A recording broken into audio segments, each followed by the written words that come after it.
姐妹盟友，你不知道的美国。Joining us now is Jerome Balikin, the first official New York State representative and director of Taiwan since 2024. Jerome aims to lead the charge for FDI, trade and cooperation between the state of New York and Taiwan's industry to promote the growing relationship between the city that never sleeps and the heart of Asia. Welcome, Jerome. Hello. Hi, Amanda. It's great to be here. Great to have you with us. Yeah. Now, speaking of New York State, people associate it with New York City, but actually that is not the capital. We know the capital is Albany, which is actually the nation's first flagship semiconductor research facility. So can you talk us through about New York State, the semiconductor industry? Of course. So when we try to go down into that, yes, a lot of people have that misconception that the state of New York's capital is New York City. Well, in this case, unfortunately, for most people, it's not. It's Albany. For people abroad, they probably don't even know where Albany is, but it's just above New York City. And as you mentioned, in regards to New York's semiconductor industry, it's actually one of the most booming industries within the U.S. alone. Right. When we talk about New York semicon, or if we talk about semicon in general within the U.S., you usually think about Arizona, right, with TSMC setting up in Arizona. But within New York, the industry has always actually been at the forefront of developing these large-scale semicon fabs as well as manufacturing plants. You could kind of start it off with the Albany has I believe the largest fabrication plant, the first fabrication plant for semiconductors in the U.S., the Albany Nanotech Center, where it is focused on the development of semiconductors and microchips.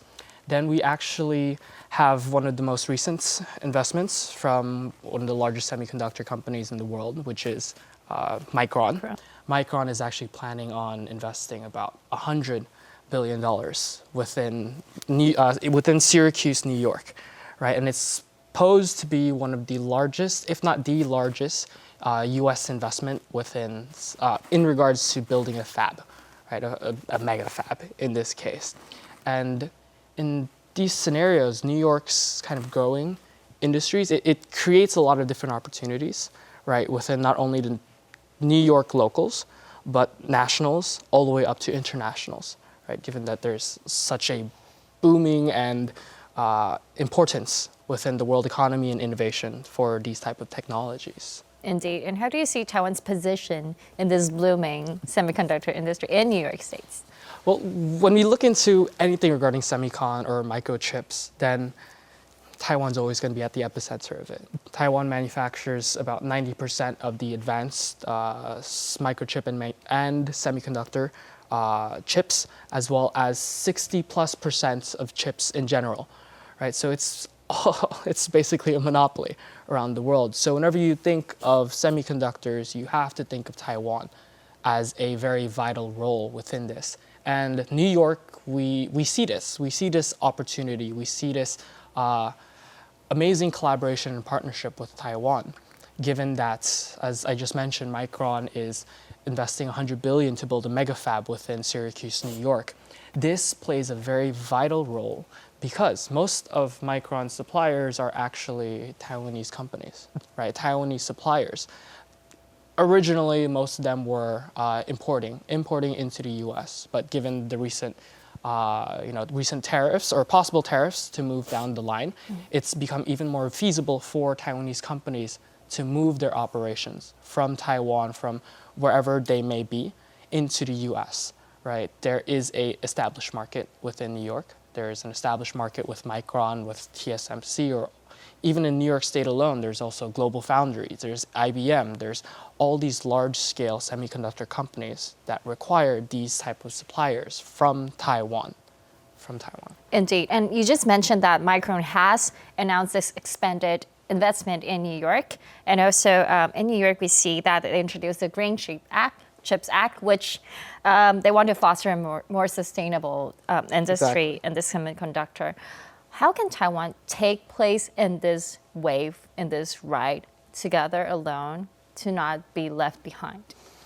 Well, that's a wonderful question. To have a little context on what the Green Chips Act is, in a very simple sense, it's a government incentive promoting more manufacturing of semiconductors to encourage foreign companies to enter the U.S.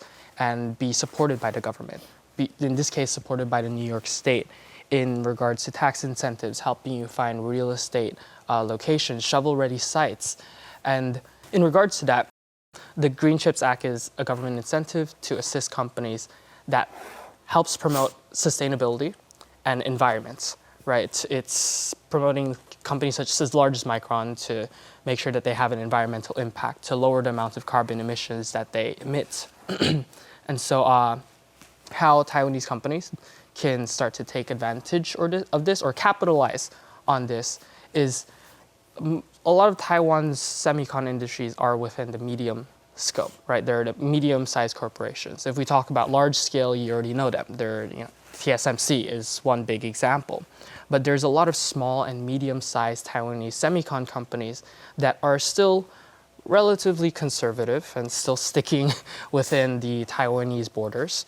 And this new incentive that's being set by the US federal governments and being implemented and enforced by a lot of the state government levels is trying to offer the security for Taiwanese corporations to move their operations abroad, right? It's telling you, hey, you're not just going to come here on a private level. You're coming here with government help. We're willing and very happy to help you establish something within our state, within our country, to help you supply your buyers, which are these large-scale fabs. Yes. Also, we talked about blockchain. We have to talk about New York. Blockchain technology bloomed, as we just talked about, around COVID, before COVID. But what made New York so special when people mention blockchain technology? We immediately related to New York. You know, this is actually funny. Just a couple months back, I also gave a panel speech in Taipei Blockchain Week regarding, Web3 and blockchain. And it surprised me too. I didn't actually know too much about this field until about a couple months back, but New York is actually working as the forefront to build these type of blockchain, cryptocurrency, Web3 space industries, because in most cases, it's the future, right? We're starting to see that the world is digitalizing. The world is really moving towards a direction that's focused not only on AI, but the digital world, right? There's only so much land that we have on this earth, but there is infinite land within a digital space. So the New York State, or even New York private corporations, are looking to capitalize on these opportunities, right? The blockchain and Web3 space, it's booming, especially with New York being the financial epicenter of the world with Wall Street. Wall Street is actually one of the main investors in this space, right? In regards to the fintech sectors of New York, they're utilizing things such as stable coins, such as using e-wallets, everything that allows the world to, in these cases, be a little bit more secure than they were before, especially when you start integrating blockchain into different sectors and different spaces. They're not controlled through one specific entity. They're controlled by everybody, right? So it offers security, it offers privacy, it offers you the ability to, in this case, be free from all these sets of chains or whatever walls that you may be put in. And New York's investment into it has actually flourished, right? Compared to San Francisco, New York's VCs have actually invested in more startup companies in the Web3 space than San Francisco has. And that's saying something because it's California. But why so? Because we see the potential, right? We see the potential of all these amazing industries that are growing, and seeing the importance of Web3, seeing the importance of blockchain to be integrated in almost every single sector, right? Right now, it's still in a baby phase, but that's what New York has always been about, right? We're here for high risk. We're here for opportunity, right? And you can't always get opportunity without taking a little risk. So do you think New York is better at taking high risk compared to other places? When you watch any type of high-risk movie about finance or about some guy who's willing to risk it all, it's always somehow situated in New York. That's very true. That's Exactly. Very true. Exactly. It's the state of opportunity. It is a state of opportunity. A state of opportunity in technology and finance, but also a very interesting fact, textile industry as well. And there's a lot of collaboration with Taiwan. Taiwan is another textile island. How do you see the two working together? I think there's actually a large amount of opportunity, of course, because New York is a state with any type of market, right? New York has almost every single market you could think of. We could go from semicon all the way to SMEs. New York City in itself is the most diverse city in the world, right? Where we have the most different cultures, different ethnicities in one city. And one big fact about New York is that the 4 fashion capitals of the world, there's Milan, there's Paris, there's London, and then there's New York. It's the only fashion capital outside of Europe.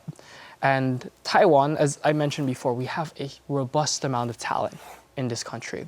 And New York is about that type of cultivation, cultivating not only innovation, but talent acquisitions, right? In regards to the fashion industries, there are possible collaborations with Taiwan on a scientific and R&D sense, especially in New York. They recently, the Department of Science and Technology, I believe, have started up a New York Star Center, which is actually focused on textile development and sustainable textile development, right? Creating things such as faux kind of clothing, right? You don't want to be killing animals needlessly, because especially right now there's fast fashion. It's actually one of the leading pollutants. Exactly. It's one of the leading industries for pollution, which is fast fashion.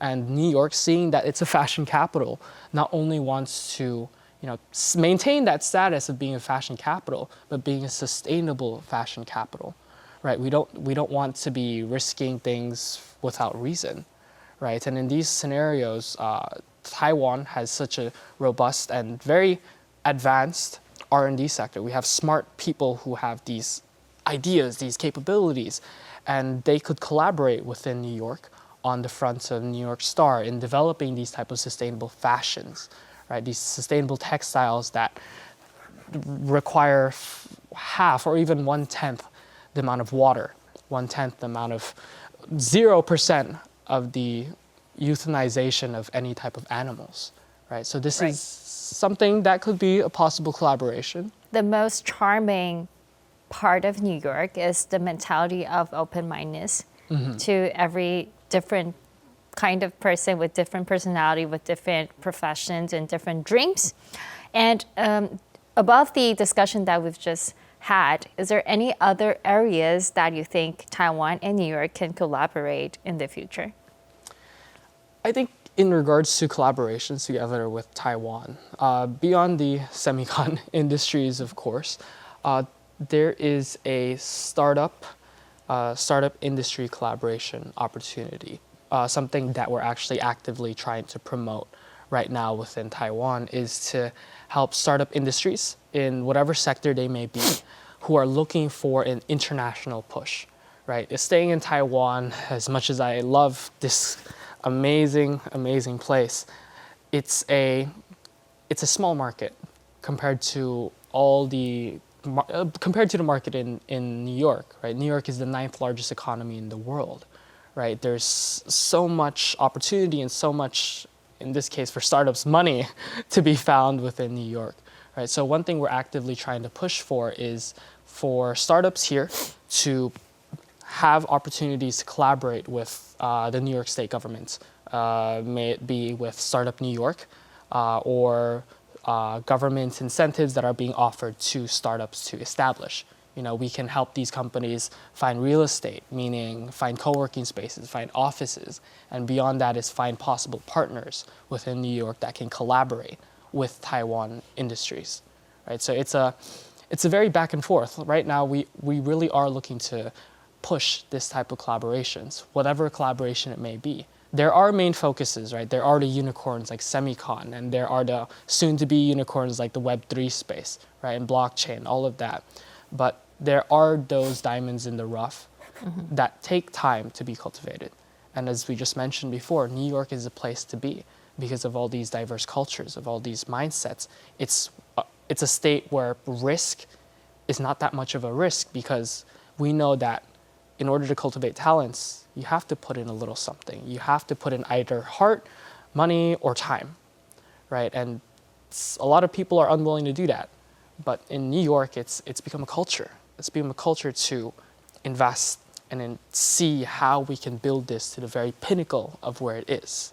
Right? So that's what I'd say. Yeah, and we're very excited to see how you will work on this collaboration and more blue seas between Taiwan and between New York. Thank you so much for joining us today. Thank you.